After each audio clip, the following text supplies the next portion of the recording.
Hello friend, welcome back to Seed and Sparrow Homestead. If this is your first time here, my name is Kelsey. Welcome to my home. Today is pantry tour day, so I am going to take you through my multiple layers of my pantry and show you what that is all about.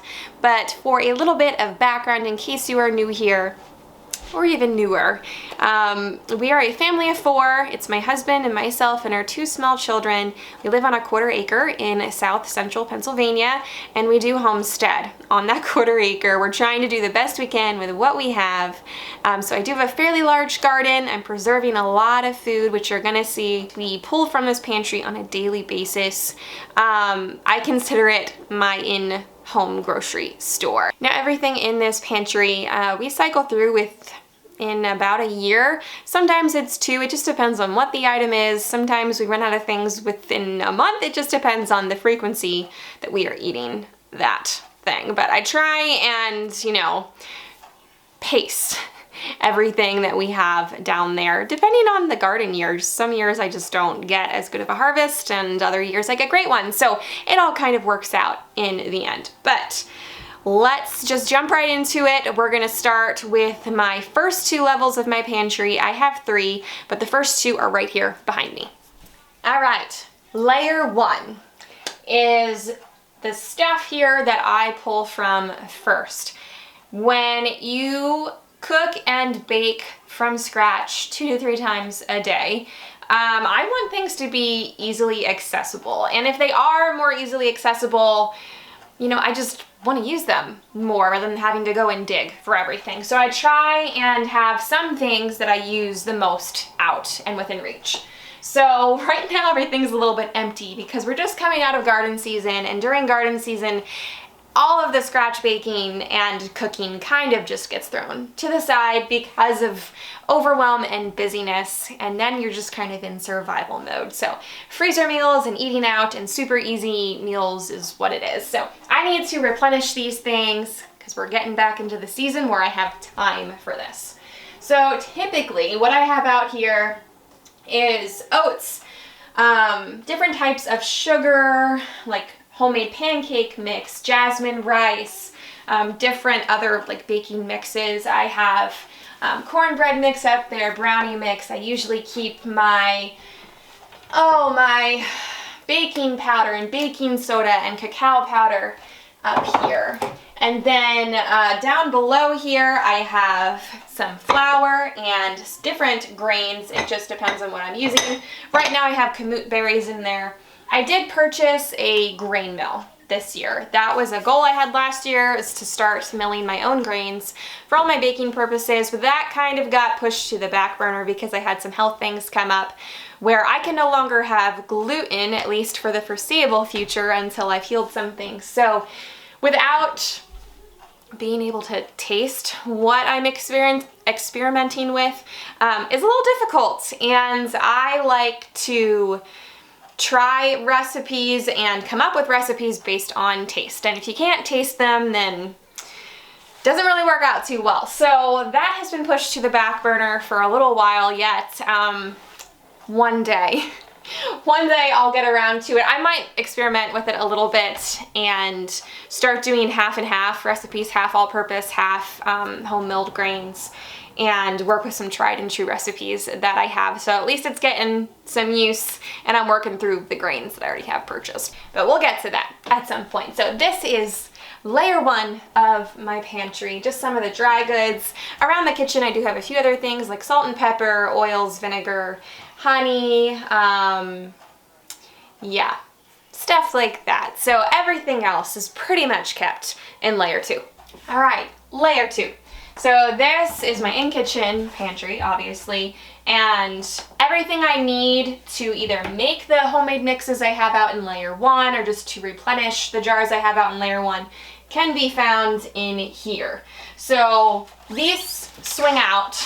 I've had a few of you comment on how this is not the most efficient use of space, and I agree with you, but perhaps it'll be a winter project, thinking about putting just shelves all the way out and taking these out, because it does leave a whole bunch of dead space in there. At the same time, it's also kind of nice to be able to look at the front and back and not have to like move everything around, but anyways, I digress. So spices here, things like molasses, more different like seasonings. I have some broth base there on the bottom. Homemade seasoning blends, cornstarch, baking powder, arrowroot powder, baking soda. I have some popping corn here, more cocoa powder, and then usually in these 3 shelves are just some snack items. So in the back on this side is where I keep all of my pasta. I used to keep this in the basement, but I just moved some stuff around, and the pasta works well up here. So I've got all my different types of, lasagna and ziti and penne and spaghetti and linguine and different noodles all in there. I also have barley and quinoa, some couscous, and I also have a big, this is a 25-pound bag of rice that I keep up here. So yeah, that's where all of my pasta is. On this side I have some extra flours. I have some gluten-free blends up there, some breadcrumbs, cornmeal. I've got different types of sugar here, some sucanat, some extra brown sugar and powdered sugar that I had stored up over the summer for just ease of use. Usually I make my own brown sugar and powdered sugar. I have a video on that. I can link that on the screen and down below. Then on the bottom, I have some hot cocoa mix there that I made up. It doesn't fit out on the other shelf, so it's in here. And then some nuts and some more snacks.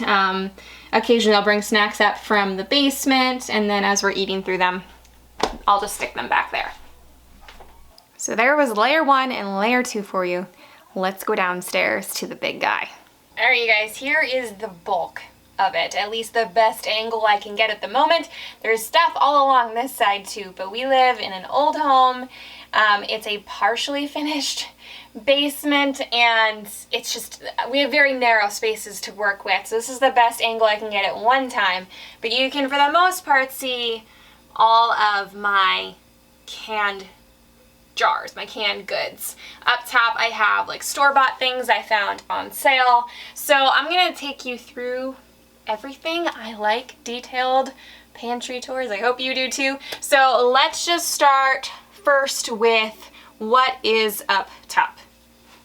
I'll just rattle some of these things off because I don't think it's quite as interesting as like the home canned stuff. Maybe I'm wrong, but I like to keep some of these things for convenience because I don't always have the time. I would like to be preserving these things on my own, and sometimes it's just not a good use of my time or my resources. So I have artichoke hearts up here, and I have beans. I don't typically can my own beans. I know it's not a whole lot of work, but that's just not something I typically do. So I've got black beans, kidney beans, cannellini beans, got some refried beans. I have canned mushrooms, some canned yams, and pumpkin. I also have some tomato paste here. I don't love canning that. I said that in my last pantry tour. It just takes forever and an age. Takes a ton of tomatoes. I just don't feel like it's a good use of the tomatoes I do grow. So I use them in other areas, and I just go ahead and I purchase tomato paste. I have some store-bought marinara sauce I found on sale, some diced tomatoes, enchilada sauce. I want to start making that from scratch and canning that. I did find a recipe, I just didn't get around to it yet. Some plain tomato sauce, then I've got some fruits. I have crushed pineapple, pears, mandarin oranges, and some cranberry sauce. We have beets and corn, peas, green beans, lima beans, baked beans. And then at the very end, I have some cans of cream of soups, a few different types. I don't use those anymore. I started making my own from scratch and freezing it because it's so much better for you. So I have been avoiding using that. I should just see if I know anyone who would use it so it doesn't go bad. I'll probably end up giving that away. Let's start in on the first row here of my home canned goods. So most of these items I canned this year. I do always try and make sure that I have an overflow so I'm not running out until next harvest season. So I'm always cycling through these things. There's still some things here from last year, but most of these are from this year. So first up is tomato sauce. I'll bring things to you so we're not trying to squish you guys back in there. So tomato sauce, I can plain. I don't season this besides with some salt.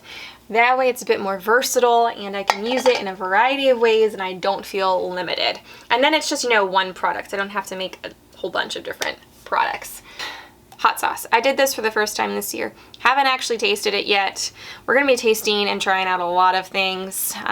Probably starting in January. I'm gonna do the Three Rivers Pantry Challenge where I'm not gonna shop for the months of January and February at the store, except for a little bit of dairy and maybe some fresh produce. But we're gonna be cooking a whole bunch of meals from this pantry and from my freezer. So all the things I haven't tried yet, we're gonna try together. So I've got hot sauce this year, and I've got tomato soup.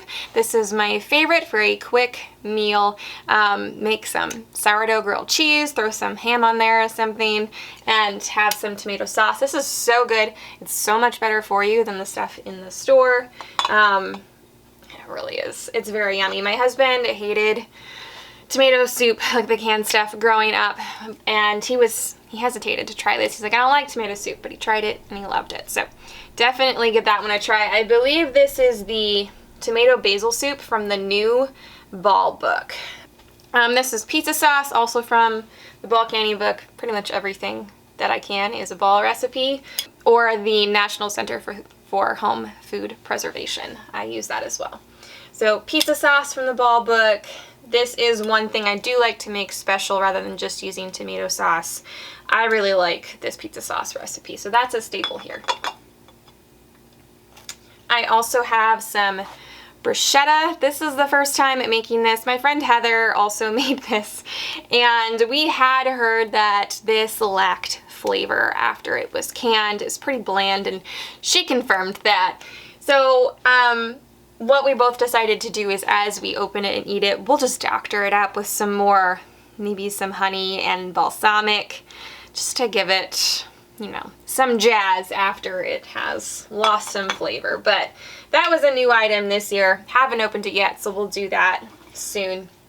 This here is ketchup. So I don't typically can my own ketchup. I wanted to give it another try this year. The first recipe I had tried just didn't do it for us.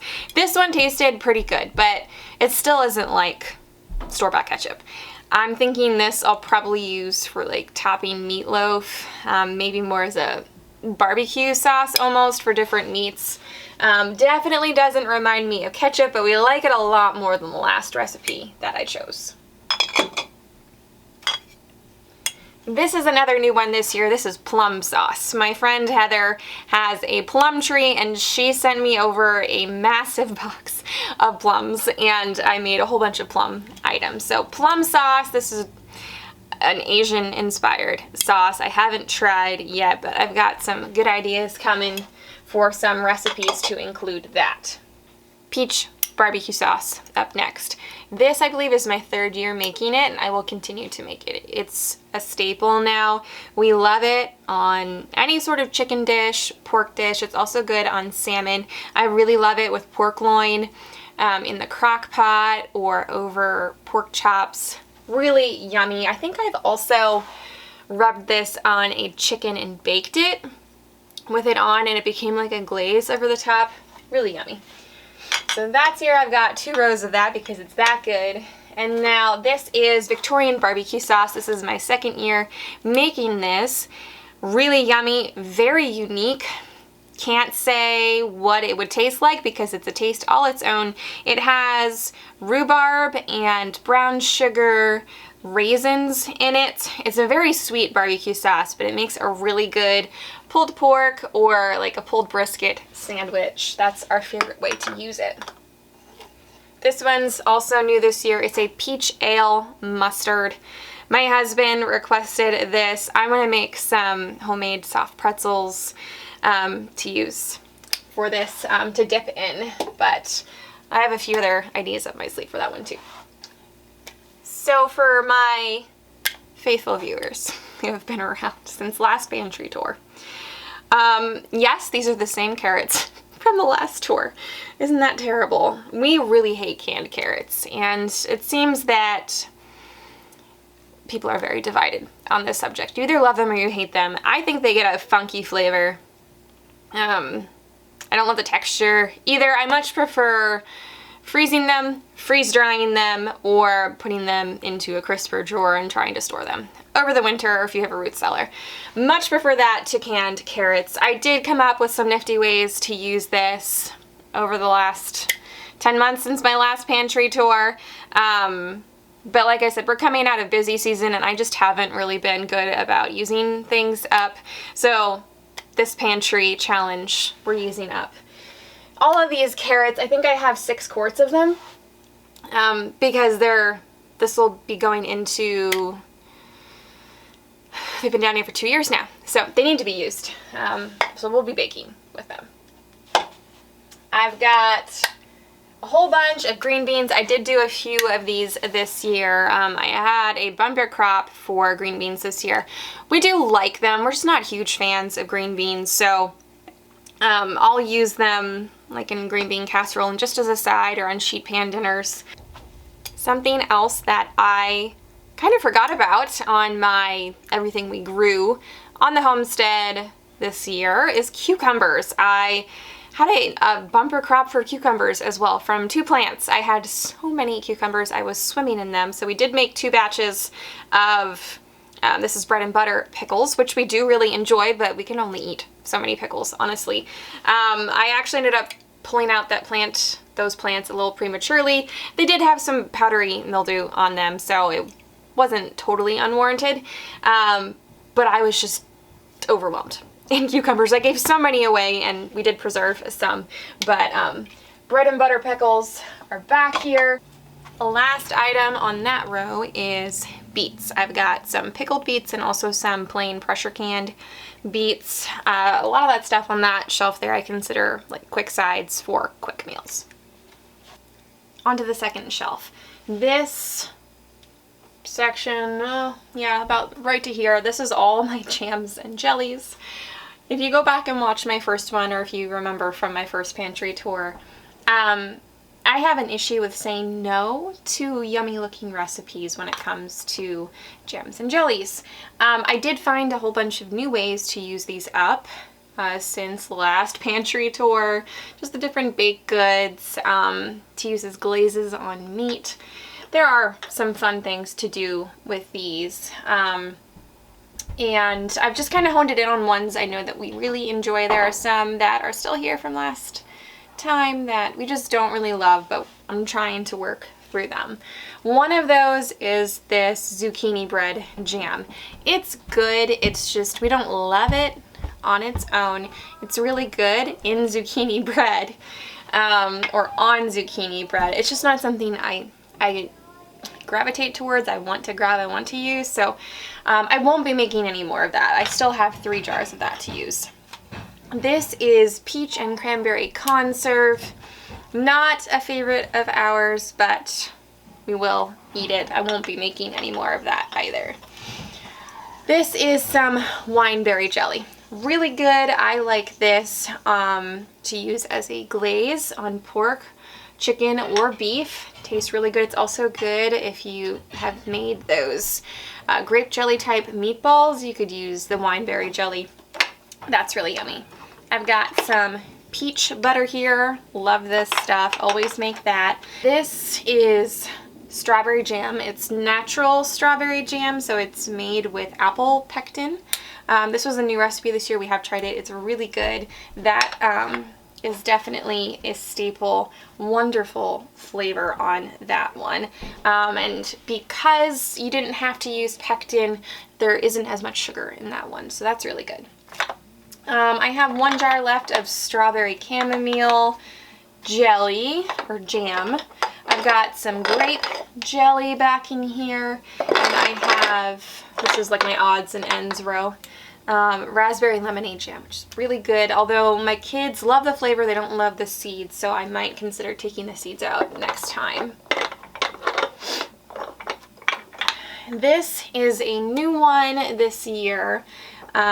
This is a Pomona's pectin recipe. I just started using Pomona's pectin this year. If you're not familiar with that, you can use Some sugar alternatives like honey in some of their recipes have specified, but in general they use usually a much smaller amount of sugar in their recipes. So this is a basil mint plum jam, really delightful, really yummy.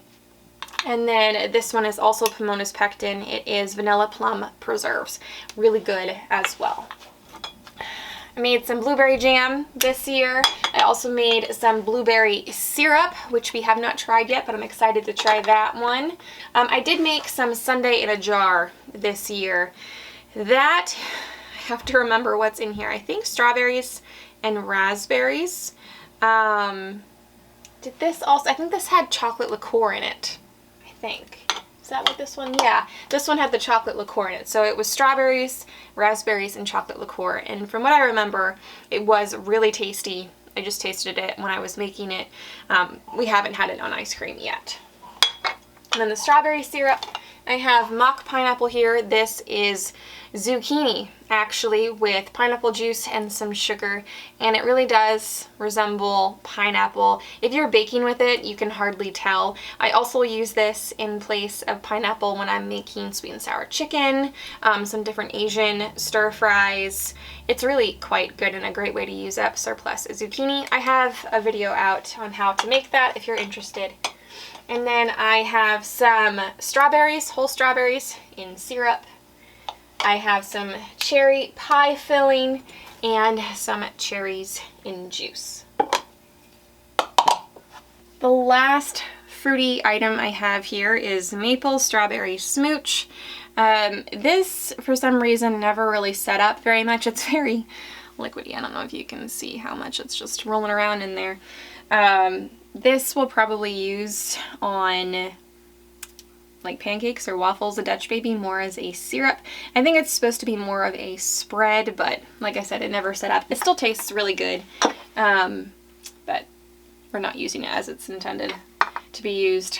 Then I've got all of my peppers here. This is cowboy candy. It's candied jalapeno peppers. They're pickled and they're sweet, so you got some sweet and spice in there. We love these on tacos and chili. On beef roasts, we put them in casseroles. There's a whole bunch of ways that we use these, but this is a staple. We're not huge pepper eaters, and I said that in my last video. I'm going to dial back on peppers, but this is one thing I think I will always want to have in the pantry, and that is cowboy candy. It's really good. I also have some pickled banana pepper rings here, which we do like. We just don't eat a whole lot. We'll eat them on salads, on subs, as well as cheesesteaks, pizza. I don't know if I said that. I've got Italian peppers here. These are Ajvarski peppers. There's olive oil in here, onions, garlic, I think some Italian seasoning. Really yummy. I like to add these to just a plain tomato sauce to jazz up some pasta. And then I have some sweet peppers here. I would say these are like the pickled peppers you get at like a subs shop. That's what I use them for. I use them for on sandwiches. This here is some excess cowboy candy syrup. You can up this if you have extra left over from your cowboy candy, and this makes a really good marinade. And then I've got some salsas this year. This is leftover still from last year. We don't love this one. This is the choice salsa, I believe, by National Center for Home Food Preservation. I don't know if it's the recipe or just the variety that I use. It's choice salsa because you can choose what goes into it. With, you know, there's some rules there. But we don't love this. It came out really watery, pretty bland. So I've been using that as more of a soup base for like taco soup, and trying to jazz it up. Maybe in like, I threw it in some chili.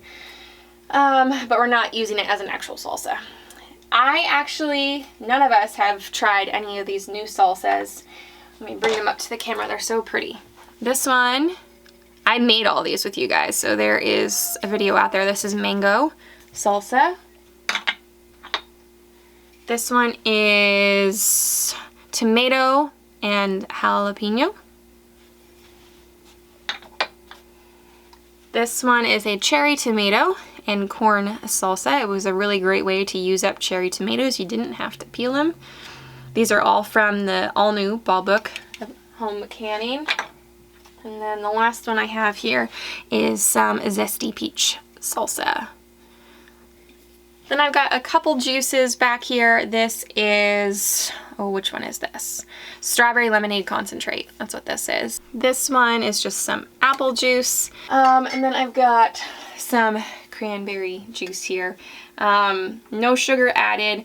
This is great to have on hand for UTI management. It's diuretic, so I like having that on hand. I also use that in some recipes as well. Onto the bottom shelf. This is a big item for me that I make sure to do a good bit of every year, and that is applesauce.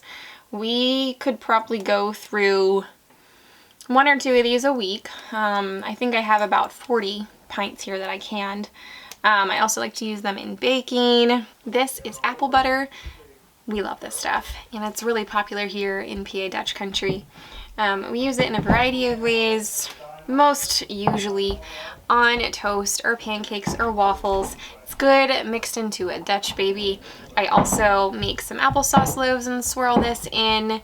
A fun thing we like to do with it, especially around the holidays when we have leftover turkey or ham, is use this as the spread on that sandwich. Really good.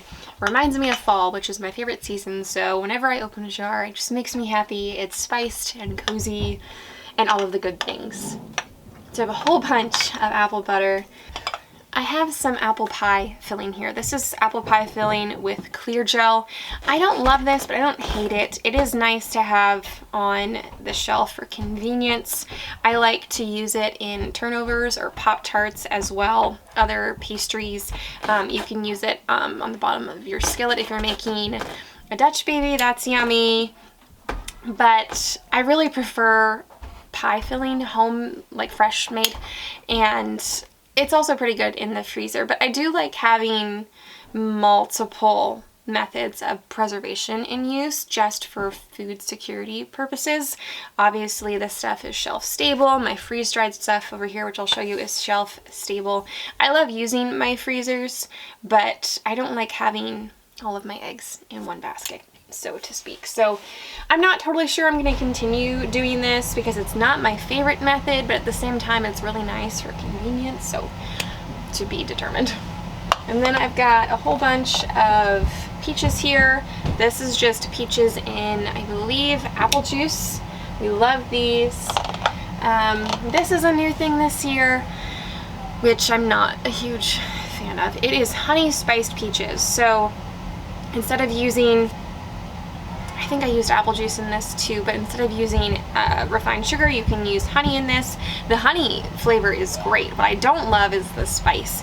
It is very, very spiced. It's almost so spiced that kind of makes your tongue itchy, honestly, and it almost becomes bitter in a way. So perhaps I'll try this again, either omitting the spice or seriously dialing back on the amount of spice in here. Otherwise, I think it'd be really good. Back in here is my meat and potato section. I have some, I think this is, I don't have it labeled, oops. This is chicken broth, some chicken bone broth that I canned up. I think I canned it up with you guys. And then I do have a few meal in a jar here, so I also have a video on that. So I've got some pot roast in a jar. I have some chicken curry in a jar. What's this? Chipotle beef, which is really nice for some quick and easy tacos. And then I also have some canned beef here, some canned venison. That's actually my preferred way to eat venison. It gets super, super tender. Has no gaminess, not tough at all if you pressure can it. And then back here, I have some canned chicken. Those are just really great convenience items for quick and easy meals. And then the last item on this shelf is all of my canned potatoes. I love these things. They're so convenient. I like to use these in soups. We have 1 or 2 soups a week over the colder months. These will go into it. I also like these for mashed potatoes, for frying up, and I'll use them on sheet pan dinners too. You can probably hear my children upstairs. They're going nuts right now. They're playing with Dad. So down here I have a whole bunch of 5-gallon buckets. There's a variety of things in here. I won't open each one. I have an entire bucket of I think kamut berries, an entire bucket of einkorn berries for fresh milling. I also have an entire bucket that has beans, dry beans, and lentils in. And then I also have, oh, there's a spider, and 1,000-legger, fantastic. I have an entire bucket of raw organic cane sugar. I have a bucket or two of organic oats. And then back here, this is where I have most all of my pre-ground flour, you know, from the store. So I have some whole wheat, I have some all-purpose white wheat here, and then I've got a big bag of rice in the back, some more cane sugar, and then this bucket is empty because I just purchased some bulk salt. So I'm a big fan of Redmond real salt. I have been using them probably for about 5 years. I used their salt way before I became affiliated with them. I do have a discount code. I'll put it here on the screen. If you're in the market for salt, at least it'll get you, I think, 15% off, which is great. I'm a big advocate for using their salts or any sort of real salt, not table salt, not iodized salt. That is devoid of minerals and really anything good for you. This stuff is not stripped of anything. So this is all I use. I use this for canning. I use this in all of my cooking. You know, worst case scenario, I could cure meat with it. And I'll also use their, they have seasoning blends, which are awesome, don't have any fillers or any like natural flavoring. And I drink their Relight, their electrolytes, every day, and I've noticed a huge difference in my energy levels and my ability to like remember things. I don't have brain fog as much, so I highly recommend them if you're in the market for some good salt. Go check them out. All right, you guys, it's really hard to set up the camera back here, so I'm gonna have to just hold it, and I'll try and keep it as steady as possible. But here is just a little cart that I recently got. I've been storing my potatoes on here, at least a few of them. I have quite a few bins of potatoes that I grew. But what I've been doing is I will go through every once in a while and I'll check for ones sprouting or getting soft, and they go on to this tray here. So my purple ones always go soft first and sprout first. So I'm going to use them first. The smallest potatoes go next, that, you know, they usually sprout next, and then I have the rest of my potatoes here separated into different sizes and varieties. This is my small little squash harvest. I just have a few butternut and one Long Island cheese pumpkin, some acorn squash from the store, and 2 remaining shallots from my really poor allium harvest. And this tiny little braid here is all that's left of my onions from the garden. Hopefully next year is better. I also have what is left of my garlic harvest just hanging here on the wall. So this shelf here is usually just filled with extra canning jars, but I canned a lot this year. I think I have over 800 jars filled. So I only have a few boxes left, and I've just put my potato harvest here for now. On the top here though, I just have some extra canning supplies like lids, some rings, some pickling lime, pectin, stuff like that. This here is a shelf I just put in not that long ago. I needed some more storage for some convenience foods and for some freeze-dried goods. So on the very top is just kind of snacky type items. There's some coffee up there.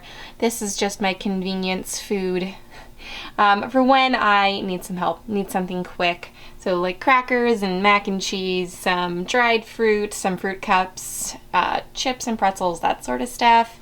And then down here I've got peanut butter and condiments. Ketchup is not something, like I said, that I usually make, so whenever I find some organic ketchup on sale, I'll buy a whole bunch. There's mustard, some more broth base, condensed and evaporated milk, coconut milk.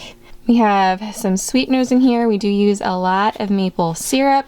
I usually like to keep 10 to 12 of these here, so I'm running low. I need to go stock up on that. We also have some hickory syrup that we got from the Homesteaders Convention this year that we're really enjoying. Some honey. I usually buy honey in bulk from the Amish. This is what I would use for like baking purposes, and then I have some local honey which I need to stock up on. I take this by the teaspoonful every day to help with allergies, and also it's just really good for the gut health. So I really do grab some more of that. I have some extra brown sugar down here, and then this is the vanilla that we just made a few videos back. So we've got some bourbon vanilla, some spiced rum, and some vodka vanilla there. I also have some extracts that have cinnamon and some mint as well. Sorry, you're gonna hear the furnace kick on there. And then I also have some sandwich bags, Ziploc bags, extra garbage bags, those sort of items. Onto freeze-dried items. So a lot of these things are just kind of stuck together in categories, so you can't exactly see all of it, but I have a whole bunch of kale up here. I love freeze-drying kale. That's my preferred method. We put this in soups a lot over the fall and winter. So I got a whole bunch of that, and then I have some leeks and cabbage in here. I have some strawberries from the garden.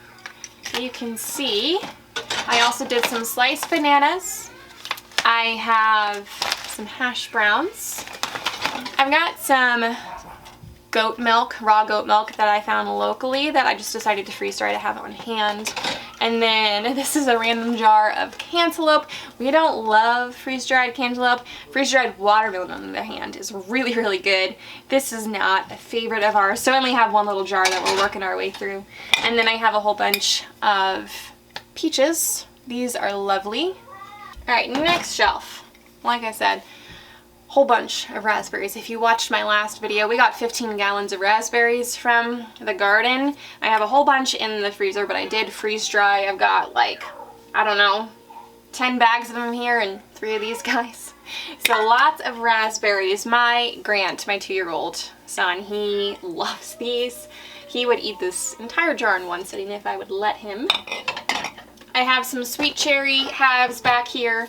Got a whole bunch of carrots. This is all I did get from the garden. I didn't have a very successful year with carrots, but I put them in the freeze dryer, what I did get. A whole bunch of golden beets here, and then I have celery. My goal this year was to grow enough celery for all of my cooking purposes over the winter, so I didn't have to go to the store and buy any. I usually am using this in soups and stews, sometimes in casseroles. That's about it, but I think I accomplished that goal. I have a whole bunch in the freezer, and then I have a few jars of it here. I also freeze-dried the celery leaves to use. I would use it in place of parsley. It has great nutrients, a lot of flavor in it. And then I've got some pepper items here. I believe these are banana peppers. I have jalapenos. I have some diced bell. And then I have some sliced bell peppers and Adjarski peppers in here that I would use. Oh, hello. I see you got down here. I would use these for like cheesesteaks and stuff, or in stir fries. Hi! Yeah. Your daddy is supposed to be watching you. Where is he? Well, okay. He's upstairs. Yeah. All right, let's go find him. All right, little guy's back with his dad. The rest is just freeze-dried peppers and Mylar. But I did make some jalapeno salt. Someone gave me the idea to do this this year to use like on steaks, and I think they said popcorn, it was really good, as well as some like potato wedges or french fries. So I'm excited to try that at some point later on. I have so many green beans, but aren't they beautiful? So during, focus on them please, during the freeze drying process they keep their colors, but if I were to pressure can these they would all turn green. So I do love they keep their pretty colors. I have some burgundy bush beans, some dragon tongue bush beans, some golden wax, and I think these are jade bush beans. So a whole bunch of these down here. This is some freeze-dried broth, some chicken broth in here that I can just rehydrate. And I have a few packages of diced tomatoes, and I have some pureed tomato powder here. I could reconstitute this for tomato soup, tomato paste, tomato sauce. It really just depends on how much water I add to it. If I only add a little bit, it'd be a great paste for thickening up some more runny sauces if I didn't feel like processing them for super long. That would be a great way to use that up. And then let's see, what else do I have? This container here is eggs. I've got a few bags of eggs left. I have some more raw goat's milk. I have some different cheeses in here, and I have some raw milk as well. So that wraps up most of my freeze-dried stuff. I do have some vinegars back here. I always keep vinegar on hand, especially during canning season. Each year I'm trying to grow more and more herbs, both culinary and medicinal. So I've got some repurposed DVD racks here and on this side. I grew a whole bunch of basil this year, so I have a variety of them. Some of them are not labeled because I didn't do a great job of labeling. So this one is a mystery. Lemon basil, some chamomile. This is cinnamon basil, some rose petals, some purple yarrow. This is some mountain mint. What's behind there? Some borage, some lavender, 2 jars of calendula. This is a basil mix. Looks like I didn't separate it well enough and they all got put together. Some pineapple mint, there's licorice basil, some more calendula down there. I have, what's this here? Pineapple sage, and this is some cosmic cherry petunias. We made a simple syrup out of this a little while back and did some baking, and we made a drink with it. It was interesting. It was a fun experiment, but I don't know that I would need to do it again. Extra seasoning down here, some extra vanilla, coconut oil. I think I have some minced garlic just in case. Then down here I just have some culinary type herbs. Parsley, marjoram. This is sage, cayenne pepper, which is, all of these things are honestly really good for you medicinally too, but this is a great item to have for some emergency purposes. We've got, what is this here? Genovese basil, some oregano, more sage, rosemary, and thyme. Over here I have some overflow. I think these are chives, some lemongrass, more chamomile. This one is lemon balm. We've got some tulsi, which is a type of basil. Very good for you. Some more mountain mint. This is raspberry leaves, also great for you. Some more yarrow and some more calendula. This shelf here has some odds and ends. On the very bottom, I've got my seed starting mix and all of my seeds. Got my rompicante squash harvest there. Some Georgia candy roaster squash, some loofah gourds that we're going to be peeling soon and taking the actual sponge out of them. I have just some odds and ends here. I like to keep extra band-aids and medical supplies in there, toothbrushes, toothpaste, floss, some matches and lighters, extra sponges, some personal products like soaps, shampoos. I think I have razors and chapstick in there, extra tape, whole thing of batteries, some more personal products in there. I'll show this here. It's quite messy over here right now, but this is where all the magic begins. This is where all of the food that you just saw preserved starts. I grow all of my stuff from seed. So we're gonna be doing this here come January. I'll already have some things I'll want to start. But over here right now, if I can get some good lighting, there we go. I brought in some of my pepper plants to save them from the frost. So this is Tabasco that is drying here, and on this side I've got some more cayenne peppers. Over here is my freeze dryer and dehydrator setup. I do have a Harvest Right freeze dryer, which I do love. I have an Excalibur dehydrator, which I don't honestly use quite so much anymore now that I have the freeze dryer. I prefer that method of preservation. On the bottom, every once in a while, it's been a while since I've actually purchased any, but if I see a sale on like emergency food buckets, I'll pick some up. So we have a couple of those items there. My hubby stores some tools here, some cleaning products, and then on the very top, I have my Mylar bags and some like paper plates and things. All right, you guys, with my kids stomping upstairs and yelling, I'm gonna sign off. So thank you all for hanging out with me. I hope you enjoyed coming along and taking a little tour of what I've got going on here in my pantry. If you have any questions, go ahead and drop them down in the comments and I'll help you out. Other than that, you guys, you have a blessed day and I'll see you next time. Take care.